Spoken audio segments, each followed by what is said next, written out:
എല്ലാവർക്കും സുഖമല്ലേ? 2020 ഓഗസ്റ്റിലെ ഒരു രാത്രി, 0 താഴെയുള്ള തണുപ്പ്, ശ്വാസമെടുക്കുമ്പോൾ ശ്വാസകോശം ഉലയുന്നത്ര ഉയരം, കനത്ത ഇരുട്ട്, കിഴക്കൻ ലഡാക്ക്, താഴെ പാങ്കോങ് തടാകം, മുന്നിൽ ലോകത്തിലെ ഏറ്റവും വലിയ സൈന്യങ്ങളിലൊന്നിൻ്റെ നീക്കം നടക്കുന്നു. ഭൂമിയിലെ ചില പൊളിറ്റിക്കൽ ബൗണ്ടറികളെ ഏകപക്ഷീയമായി മാറ്റിവരയ്ക്കാനുള്ള ശ്രമമാണ്. ചൈനയുടെ പീപ്പിൾ ലിബറേഷൻ ആർമിയുടെ പ്രകോപനപരമായ ഒരു സൈനിക നീക്കം. കൈലാഷ് പർവ്വതനിരകളിലെ ആ തന്ത്രപ്രധാനമായ പർവ്വതമുനമ്പിൽ 18,000 അടി ഉയരെ രക്തമുറയുന്ന തണുപ്പിൽ ലോകത്തെ ഉയരം കൂടിയ അതിർത്തി പ്രദേശങ്ങളിലൊന്നിൽ ഇരുളിൻ്റെ മറവിൽ ആരുമില്ലാത്ത നേരത്ത് ചൈനയ്ക്ക് തോന്നിയ അരുതാത്ത ഒരാഗ്രഹം. റസാങ് ല റിജിൻ ല മേഖലയിലേക്ക് ആ അതിമോഹവുമായി എത്തുമ്പോൾ അവിടെ ആ നിർണായക ഹിമഗിരി ശൃംഗത്ത് ഇരുളിൽ ചില തിളക്കങ്ങൾ ചൈനീസ് പട്ടാളം കണ്ടു. അത് ഇന്ത്യൻ ആർമിയായിരുന്നു. കയ്യിൽ അമേരിക്കൻ നിർമ്മിത 7.62 mm SIG 716 റൈഫിളുകളും AK-103 ഗണ്ണും ടാർഗറ്റിലേക്ക് ചൂണ്ടി നിൽക്കുന്നു.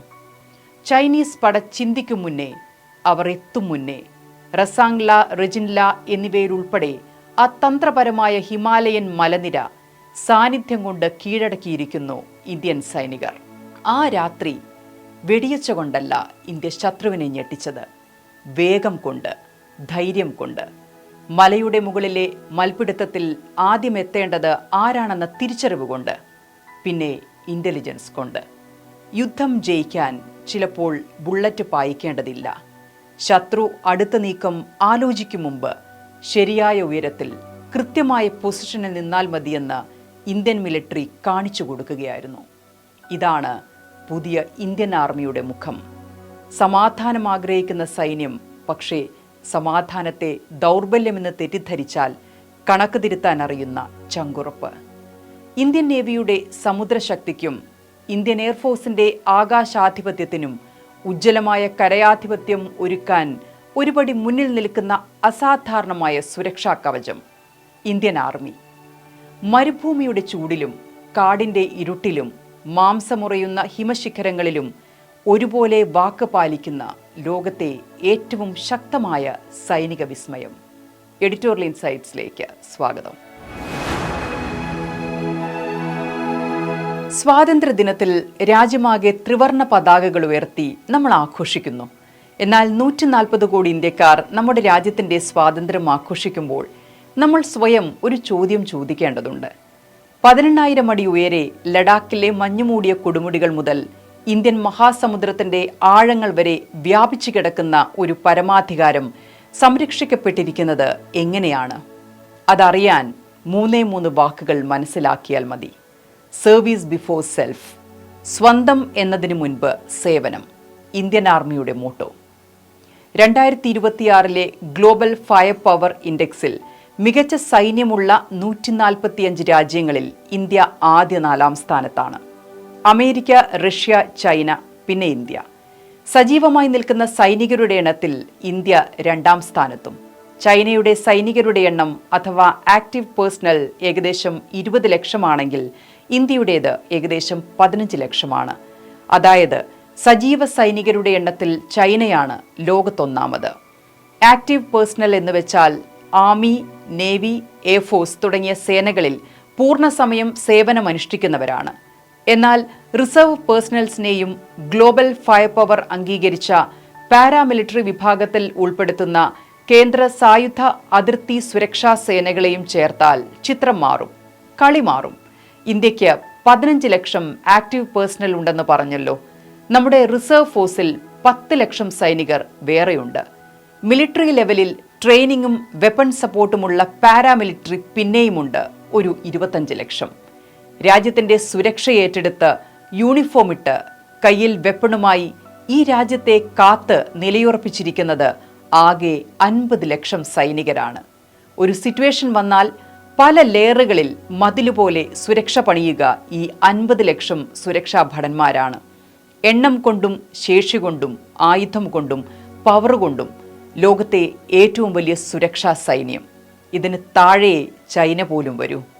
കണ്ണും കാതും തുറന്നു വെച്ച് സർവീസ് ബിഫോർ സെൽഫ് എന്ന് സ്വയം ഉറപ്പിച്ച് ഏത് കഠിനമായ എൻകൗണ്ടറും നേരിടാൻ സജ്ജരായ ഈ 50 ലക്ഷം പേരുടെ ചിലവിലാണ് നമ്മളെല്ലാവരും ആഘോഷിക്കുന്നതും ഉറങ്ങുന്നതും സുരക്ഷിതരായി ഉണരുന്നതും സമ്പത്ത് നേടുന്നതും അസറ്റ് ക്രിയേറ്റ് ചെയ്ത് വെച്ചിരിക്കുന്നതും എല്ലാം.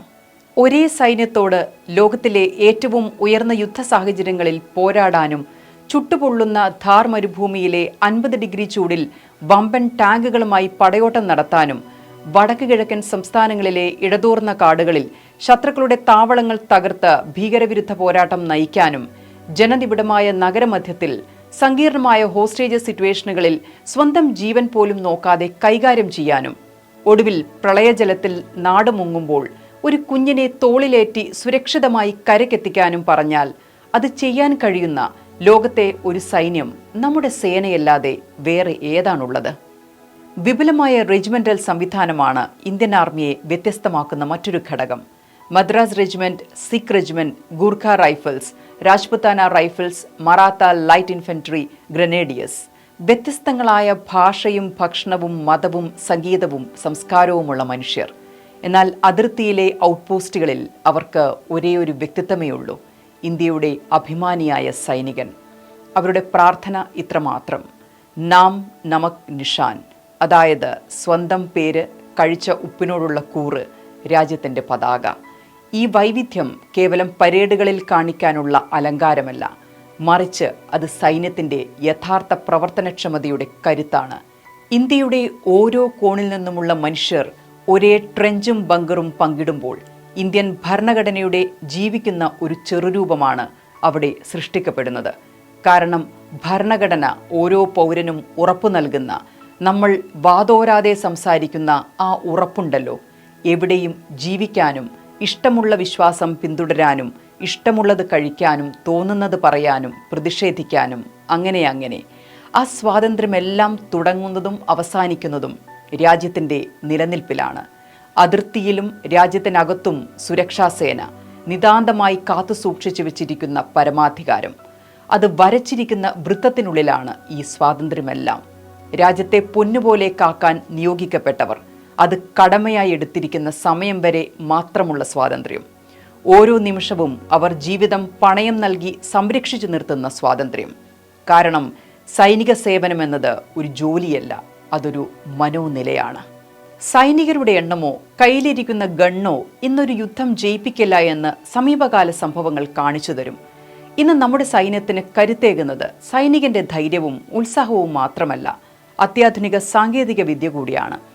ചൈനയുടെ അതിർത്തിയിൽ 15,000 അടി ഉയരത്തിൽ നമ്മുടെ സൈന്യം നിൽക്കുന്നത് SIG SOR 716, ബാരറ്റ് M107A1 തുടങ്ങിയ ആധുനിക അസോർട്ട് റൈഫിളുകളുമായാണ്. അതിലെ 7.62 mm ബുള്ളറ്റുകൾ ശക്തമായ പർവ്വതക്കാറ്റിനെ തുളച്ചുമാറി 1/2 കിലോമീറ്ററിലധികം അകലെയുള്ള ലക്ഷ്യങ്ങളെപ്പോലും തകർക്കാൻ ശേഷിയുള്ളവയാണ്. കരസേനയുടെ ഏറ്റവും വലിയ നേട്ടം ശബ്ദത്തെക്കാൾ 3 ഇരട്ടി വേഗതയിൽ കുതിക്കുന്ന ബ്രഹ്മോസ് സൂപ്പർസോണിക് ക്രൂയിസ് മിസൈലുകളാണ്. ഇത് ലോകത്തിലെ ഏറ്റവും വേഗതയേറിയ ക്രൂയിസ് മിസൈലാണ്. ശത്രുക്കളുടെ എയർ ഡിഫൻസ് സിസ്റ്റങ്ങൾക്ക് പ്രതികരിക്കാൻ പോലും സമയം നൽകാത്ത കില്ലർ ഐറ്റം. ഒരൊറ്റ മിസൈൽ തൊടുത്താൽ വെവ്വേറെ ലക്ഷ്യങ്ങളിലേക്ക് പായുന്ന ഒന്നിലധികം പോർമുനകൾ വഹിക്കുന്ന ഇന്ത്യൻ സൈന്യത്തിന്റെ അഭിമാനമായ അഗ്നി 5. ഒരൊറ്റ വിക്ഷേപണം ആയിരക്കണക്കിന് കിലോമീറ്റർ അകലെയുള്ള പല ലക്ഷ്യങ്ങളിൽ കൃത്യമായ പ്രഹരം. ഇന്ത്യ തദ്ദേശീയമായി വികസിപ്പിച്ച K9 വജ്ര പീരങ്കികൾ അറിയാമോ? -40 ഡിഗ്രി തണുപ്പിലും പ്രവർത്തിക്കത്തക്ക വിധം പുനർനിർമ്മിച്ച എഞ്ചിനുമായി സാധാരണ ടാങ്കുകൾക്ക് സ്വപ്നം കാണാൻ പോലും കഴിയാത്ത പർവ്വതനിരകളിൽ അവ പ്രവർത്തന നിരതമാകുന്നു. എന്നാൽ ആധുനിക യുദ്ധക്കളം കേവലം മിസൈലിൻ്റെയും ബുള്ളറ്റിൻ്റെയും മാത്രം കളിയല്ല ഇന്ന്. അത് കോഡിങ്ങിൻ്റെയും ആർട്ടിഫിഷ്യൽ ഇൻ്റലിജൻസിൻ്റെയും കൂടിയാണ്. ഇന്നൊവേഷൻസ് ഫോർ ഡിഫൻസ് എക്സലൻസ് അഥവാ ഐഡെക്സ് പദ്ധതിയിലൂടെ ഇന്ത്യൻ ആർമി വിദേശ പ്രതിരോധ കമ്പനികളെ ആശ്രയിക്കുന്നത് അങ്ങ് മാറ്റിമറിച്ചു. ഇന്ത്യയിലെ യുവ ടെക്നോളജി പ്രതിഭകൾക്കായി നമ്മുടെ സ്റ്റാർട്ടപ്പുകൾക്കും IIT എഞ്ചിനീയർമാർക്കും MSMEകൾക്കും യുവ ഗവേഷകർക്കുമായി അവർ വാതിലുകൾ തുറന്നിട്ടു. ഫലമോ, ഇന്ന് 100ഓളം മൈക്രോ ഡ്രോണുകൾ ഒരേ സമയം പരസ്പരം ആശയവിനിമയം നടത്തുകയും ശത്രുക്കളുടെ ഭൂപ്രദേശം നിരീക്ഷിക്കുകയും കമ്പ്യൂട്ടർ വിഷൻ ഉപയോഗിച്ച് ലക്ഷ്യങ്ങൾ കണ്ടെത്തുകയും ചെയ്യുന്ന ഓട്ടോണമസ് സ്വാം ഡ്രോണുകൾ ഇന്ത്യൻ സൈന്യത്തിലുണ്ട്. AI കൗണ്ടർ ഡ്രോൺ സിസ്റ്റം മുതൽ കുത്തനെയുള്ള മലനിരകൾ കയറുന്ന റോബോട്ടിക് മ്യൂളുകൾ വരെ. ഇന്ത്യയുടെ സൈനിക വികസനം ഇന്ന് നമ്മുടെ സ്വന്തം മണ്ണിലാണ് കോഡ് ചെയ്തുണ്ടാക്കുന്നത്. ആധുനിക പ്രതിരോധ രംഗത്ത് വൻ സാങ്കേതിക വിപ്ലവത്തിനാണ് നമ്മുടെ സേന തിരികൊളുത്തിയിരിക്കുന്നത്. Artificial intelligence, 6G communication, quantum technology, military cloud നെറ്റ്വർക്കുകൾ എന്നിവ ഉൾപ്പെടുത്തി ഏകദേശം 300ഓളം അത്യാധുനിക കേപ്പബിലിറ്റി പ്രൊജക്ട്സ് ആർമി നടപ്പിലാക്കുകയാണ്. ഇനിയുള്ള ഡിജിറ്റൽ യുദ്ധമുറകളിൽ മേൽക്കോയ്മ നേടാൻ ഡിജിറ്റൽ കമാൻഡ് നെറ്റ്വർക്കാണ് സൈന്യം സാധ്യമാക്കുന്നത്. ഡ്രോണുകൾ, autonomous systems, high speed encrypted communications എന്നിവ കമാൻഡർമാർക്ക് യുദ്ധക്കളത്തിലെ വിവരങ്ങൾ തത്സമയം ലഭ്യമാക്കും. തദ്ദേശീയമായി വികസിപ്പിച്ചെടുക്കുന്ന ഈ സാങ്കേതിക വിദ്യകൾക്ക് പിന്നിൽ നമ്മുടെ സ്റ്റാർട്ടപ്പുകളിലെ സമർത്ഥരായ എഞ്ചിനീയർമാരാണ്. മുംബൈ ആസ്ഥാനമായ ഐഡിയ ഫോർജ് എന്ന സ്റ്റാർട്ടപ്പ് മിലിറ്ററി ഗ്രേഡ് ഡ്രോണുകളുടെ നിർമ്മാണത്തിൽ ഇന്ത്യയിലെ മുൻനിര കമ്പനിയാണ്. ബംഗളൂരുവിലെ ടോൺബോ ഇമേജിംഗ് നമ്മുടെ സേനകൾക്ക് അത്യാധുനിക night vision, thermal imaging, fire control സംവിധാനങ്ങൾ വികസിപ്പിക്കുന്നു. ബംഗളൂരുവിലെ തന്നെ new space research and technologies swarm robotics, autonomous ഡ്രോണുകൾ എന്നിവയിൽ മികവുറ്റ ഡിഫൻസ് പ്രൊഡക്റ്റുകൾ നിർമ്മിക്കുന്നു. ചെന്നൈയിലെ രാധ ട്രാൻസ്ഫോമേഴ്സ് ഇന്ത്യൻ സേനയുടെ കവചിത വാഹനങ്ങൾ, ആർട്ടിലറി സംവിധാനങ്ങൾ, മിസൈൽ ലോഞ്ചറുകൾ എന്നിവയ്ക്കുള്ള അത്യാധുനിക പവർ ഇലക്ട്രോണിക് സിസ്റ്റങ്ങൾ വികസിപ്പിക്കുന്നു. ഇതുകൂടാതെ ടാറ്റ LXE, L&T ഡിഫൻസ് പ്ലാന്റുകൾ, IIT മദ്രാസിന്റെ കീഴിലുള്ള ഡിഫൻസ് ടെക് ഇൻക്യുബേറ്ററുകൾ ഇവയെല്ലാം AI, ഓട്ടോണമസ് അണ്ടർ വാട്ടർ വെഹിക്കിളുകൾ എന്നിവ മിലിറ്ററിക്കൊപ്പം ചേർന്ന് വികസിപ്പിക്കുന്നു. ഇതാണ് ഇന്ത്യയുടെ മാറ്റം, ആരും പറയാത്ത ട്രാൻസ്ഫോർമേഷൻ. ഇന്ന് ലോകമെമ്പാടും ഒന്ന് കണ്ണോടിച്ചു നോക്കൂ. പല രാജ്യങ്ങളും അവരുടെ പ്രതിരോധ സുരക്ഷയ്ക്കായി കോടികൾ ചെലവഴിച്ച് മറ്റ് രാജ്യങ്ങളെ ആശ്രയിക്കുന്നു. ഏതാണ്ട് 10-12 വർഷം മുമ്പ് വരെ ഇന്ത്യ ചെയ്തിരുന്നത് പോലെ. എന്നാൽ ഇന്ന് 15,000 അടി ഉയരത്തിൽ പറന്ന് അറ്റാക്ക് ചെയ്യാനാകുന്ന പ്രജൻ ഹെലികോപ്റ്ററുകൾ ഇവിടെ നമ്മുടെ മണ്ണിൽ ഉണ്ടാക്കിയതാണ്. 68 ടൺ ഭാരമുള്ള സൈന്യത്തിന്റെ മെയിൻ ബാറ്റിൽ ടാങ്ക് അർജുൻ MK-1A DRDO വികസിപ്പിച്ച് ആത്മനിർഭർ ഭാരത് സ്കീമിൽ നമ്മൾ സ്വന്തമായി നിർമ്മിച്ചതാണ്. തീർന്നില്ല, DRDOയും L&Tയും ചേർന്ന് ഉയർന്ന പർവ്വത മേഖലകൾക്കായി രൂപകൽപ്പന ചെയ്ത കവചിത വാഹനം സൊറാവാർ. DRDOയും ടാറ്റയും ചേർന്ന് വികസിപ്പിച്ച നദികളും ദുർഘടമായ വഴികളും കടന്ന് സൈനികരെ സുരക്ഷിതമായി എത്തിക്കുന്ന 8x8 ആംഫിബിയൻസ് കവചിത വാഹനം കാസ്പർ. 44 സെക്കൻഡിൽ 12 റോക്കറ്റുകൾ തൊടുക്കുന്ന 120 കിലോമീറ്റർ പ്രഹരശേഷിയുള്ള long range guided multi barrel rocket launcher Pinaka. 500 kilometre വരെ ദൂരപരിധിയിൽ ശത്രുവിന്റെ മിസൈൽ പ്രതിരോധ കവചങ്ങളെ വെട്ടിച്ച് ലക്ഷ്യത്തെ തകർക്കുന്ന ക്വാസി ബാലിസ്റ്റിക് മിസൈൽ പ്രളയ്. ഹെലികോപ്റ്ററുകളിൽ നിന്ന് തൊടുക്കാവുന്ന തദ്ദേശീയ anti tank guided missile Dhruvastra. 38 kilometre പ്രഹരശേഷിയുള്ള ഇന്ത്യയുടെ ആദ്യ തദ്ദേശീയ ആർട്ടിലറി പീരങ്കി ധനുഷ്. 48 കിലോമീറ്റർ വരെ വെടിയുണ്ടകൾ പായിക്കാൻ ശേഷിയുള്ള ലോകത്തിലെ തന്നെ ഏറ്റവും വലിയ ചേംബർ വോളിയമുള്ള ഹെവി പീരങ്കി സിസ്റ്റം അമോഘ്. DRDOയും സ്വകാര്യ മേഖലയും ചേർന്ന് നിർമ്മിച്ച അസാൾട്ട് റൈഫിൾ ഉഗ്രം. ഇന്ത്യൻ സൈന്യത്തിലെ ലഫ്റ്റനന്റ് കേണൽ പ്രസാദ് ബൻസോങ് തദ്ദേശീയമായി ഡിസൈൻ ചെയ്ത 3D പ്രിന്റ് ചെയ്തുണ്ടാക്കിയ submachine gun Asmi. Bhabha atomic research വികസിപ്പിച്ചെടുത്ത കാർബൺ നാനോ ടെക്നോളജിയിലുള്ള ഭാരം കുറഞ്ഞ III+ സുരക്ഷ നൽകുന്ന bullet proof jacket Kavach. IIT മദ്രാസും മ്യൂണിഷൻസ് ഇന്ത്യ ലിമിറ്റഡും ചേർന്ന് വികസിപ്പിച്ച 10 മീറ്ററിനുള്ളിൽ കൃത്യതയോടെ വീഴുന്ന 155 mm സ്മാർട്ട് അമ്യൂണേഷൻ. കൃത്യമായ ലക്ഷ്യസ്ഥാനത്തേക്ക് പറന്നു ചെന്ന് സ്ഫോടനം നടത്തുന്ന തദ്ദേശീയ കാമികാസെ അല്ലെങ്കിൽ സ്വീസൈഡ് ഡ്രോൺ നാഗാസ്ത്ര. എണ്ണിയാലും പറഞ്ഞാലും തീരില്ല. ഇന്ത്യ സ്വന്തമായി ഡിസൈൻ ചെയ്ത് വികസിപ്പിച്ച് ആവനാഴിയിൽ കരുതി വെച്ചിരിക്കുന്ന ആയുധങ്ങളും പേരുകളും പ്രത്യേകതകളും. 2026 റോയിട്ടേഴ്സ് റിപ്പോർട്ട് ചെയ്ത ഇൻഡസ്ട്രി ഡാറ്റയനുസരിച്ച് രാജ്യത്ത് ഇന്ന് ഡിഫൻസ് ഡ്രോണുകളും വെപ്പണുകളും നിർമ്മിക്കുന്ന 600-ലധികം കമ്പനികളുണ്ട്. അവയിൽ 100-ലധികം കമ്പനികളും പ്രിസിഷൻ സ്ട്രൈക്കിൽ ഇന്ത്യൻ സൈന്യത്തിന്റെ സ്ട്രാറ്റജിക് പാർട്ട്നേഴ്സാണ്. ഇന്ത്യ ബയർ മാത്രമായിരുന്ന കാലത്തിൽ നിന്ന് ഡിസൈനറും ഇന്റഗ്രേറ്ററും മാനുഫാക്ചററുമായി പരിണമിച്ചത് ഈ കഴിഞ്ഞ ഏതാനും വർഷങ്ങളിലാണ്. ആ മാറ്റത്തിന്റെ വ്യാപ്തി നോക്കൂ. 2014-15 46,429 കോടിയായിരുന്ന ഇന്ത്യയുടെ defence production value 2023-24 1.25 lakh crore കടന്നു. കഴിഞ്ഞ സാമ്പത്തിക വർഷം ഡിഫൻസ് എക്സ്പോർട്സ് 20,000 കോടിയോളമായിരിക്കുന്നു. 12 വർഷം മുമ്പ് ഇത് കേവലം 686 കോടിയായിരുന്നു. രാജ്യത്ത് ഉപയോഗിക്കുന്ന ഡിഫൻസ് എക്യുപ്മെന്റിന്റെ 65% ഇന്ന് ഡൊമസ്റ്റിക് മാനുഫാക്ചറിംഗ് ആണ്. നേരത്തെ 70% ഇറക്കുമതിയെ ആശ്രയിക്കുകയായിരുന്നെന്ന് ഓർക്കണം. 2025-26 ഇന്ത്യൻ ആർമിയുടെ പ്രൊക്യൂർമെന്റ് പേയ്മെന്റ് അലോക്കേഷൻ നോക്കൂ. ഇന്ത്യയിലെ നമ്മുടെ കമ്പനികളിൽ നിന്നും സ്റ്റാർട്ടപ്പുകളിൽ നിന്നും 87%, ബാക്കി പുറത്തുനിന്ന് വാങ്ങുന്നത് 13%മായി നിശ്ചയിച്ചതായി മിനിസ്ട്രി ഓഫ് ഡിഫൻസ് പറയുന്നു. അതാണ് മാറ്റം. പലർക്കും അസ്വസ്ഥത വരുന്നത് വെറുതെയാണോ? ആത്മനിർഭർ ഭാരത് എന്നത് വിദേശത്ത് നിന്നൊരു കമ്പോണന്റ് പോലും വാങ്ങില്ല എന്ന സ്ലോഗനല്ല. ക്രിട്ടിക്കൽ ടെക്നോളജിയിൽ വിദേശ രാജ്യങ്ങളുടെ വീറ്റോ ഒഴിവാക്കുക, ക്രൈസിസ് വന്നാൽ അമ്യൂണേഷൻ, സെൻസർ, സോഫ്റ്റ്വെയർ എന്നിവയുടെ സപ്ലൈ ചെയിൻ ഇന്ത്യയുടെ തീരുമാനത്തിൽ നിലനിർത്തുക. അതാണ് സ്ട്രാറ്റജിക് ഓട്ടോണമി. 1999 ജൂലൈ 4 കടൽ നിരപ്പിൽ നിന്ന് 16,500 അടി ഉയരത്തിൽ -ഡിഗ്രി തണുപ്പിൽ ടൈഗർ ഹിൽ മഞ്ഞുമൂടി കിടക്കുമ്പോൾ ചരിത്രം മാറ്റിയെഴുതിയ ഒരു ഓപ്പറേഷനുണ്ട് ഇന്ത്യൻ ആർമിയുടെ. പാകിസ്ഥാനി റേഞ്ചേഴ്സിന്റെ കനത്ത മെഷീൻ ഗൺ ഫയറിനെയും റോക്കറ്റുകളെയും പ്രതിരോധിക്കാൻ 90 ഡിഗ്രി കുത്തനെയുള്ള ആരും കയറാൻ മടിക്കുന്ന മഞ്ഞുമലയുടെ ഇടുക്കിലൂടെ അവർക്ക് മുന്നേറിയേ പറ്റൂ. ഈ മരണപാതയിൽ പ്ലാറ്റൂണിന് വഴികാട്ടിയായത് വെറും 19 വയസ്സ് മാത്രം പ്രായമുള്ള ഗ്രനേഡിയർ യോഗേന്ദ്ര സിംഗ് യാദവ് ആയിരുന്നു. ശരീരത്തിൽ 15-ലധികം വെടിയുണ്ടകൾ തുളച്ചു കയറിയിട്ടും അസ്ഥികൾ തകർന്നിട്ടും അദ്ദേഹം പിന്മാറിയില്ല. രക്തം വാർന്നൊഴുകുമ്പോഴും ശത്രുവിന്റെ ആദ്യ ബങ്കറിലേക്ക് ഇരച്ചുകയറി 4 പാകിസ്ഥാൻ സൈനികരെ വധിക്കുകയും അടുത്ത ബങ്കറിലേക്ക് ഗ്രനേഡുകൾ എറിഞ്ഞ് ശത്രുക്കളുടെ പ്രതിരോധം തകർക്കുകയും ചെയ്തു.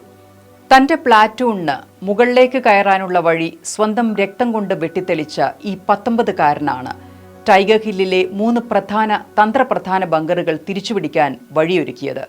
തളരാത്ത ആ വീര്യത്തിന് രാജ്യം പരംവീര ചക്ര കയ്യിൽ വെച്ചു കൊടുക്കുമ്പോൾ അദ്ദേഹത്തിന്റെ ശരീരത്തിൽ 14 തുന്നലുകളും തലയിൽ കനത്ത പരിക്കുമുണ്ടായിരുന്നു.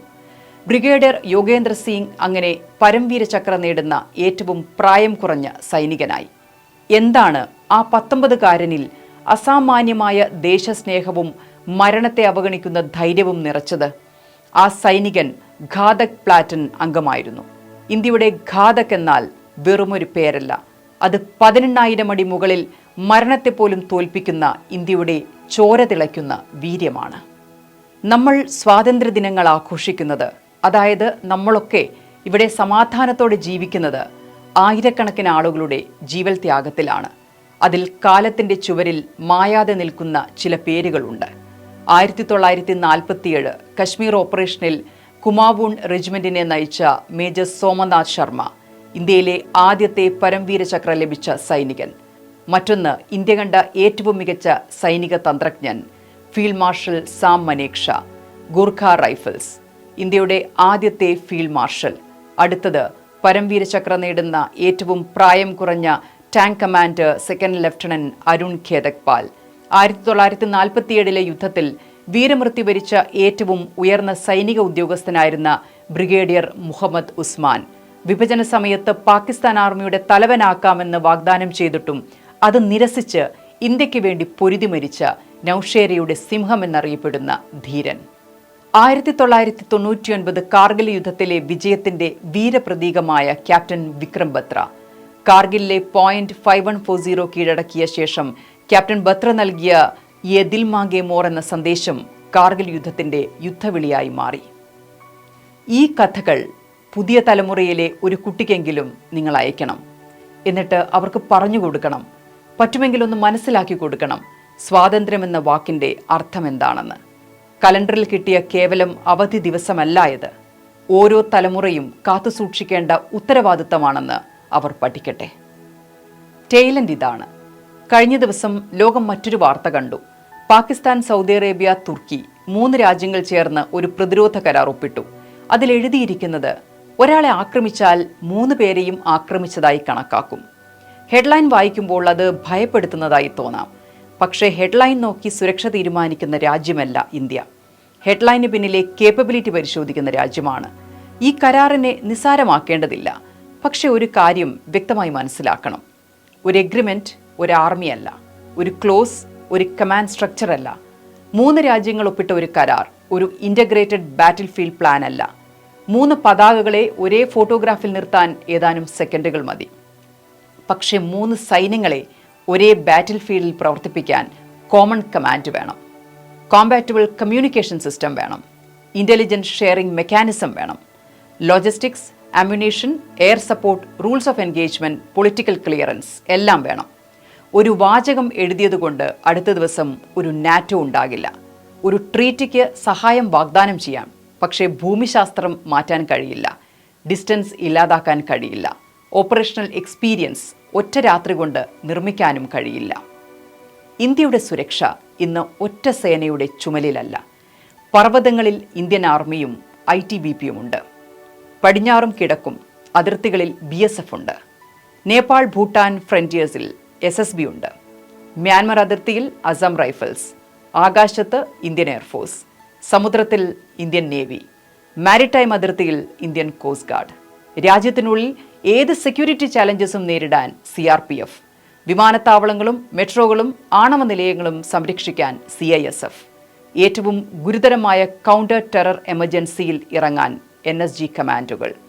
അവർക്ക് പിന്നിൽ intelligence agencies, cyber warriors, space based surveillance, DRDO, defence industries, പിന്നെ ഈ രാജ്യത്തിൻ്റെ അവസാന ഉത്തരമായി ഇന്ത്യൻ ആംഡ് ഫോഴ്സസ്.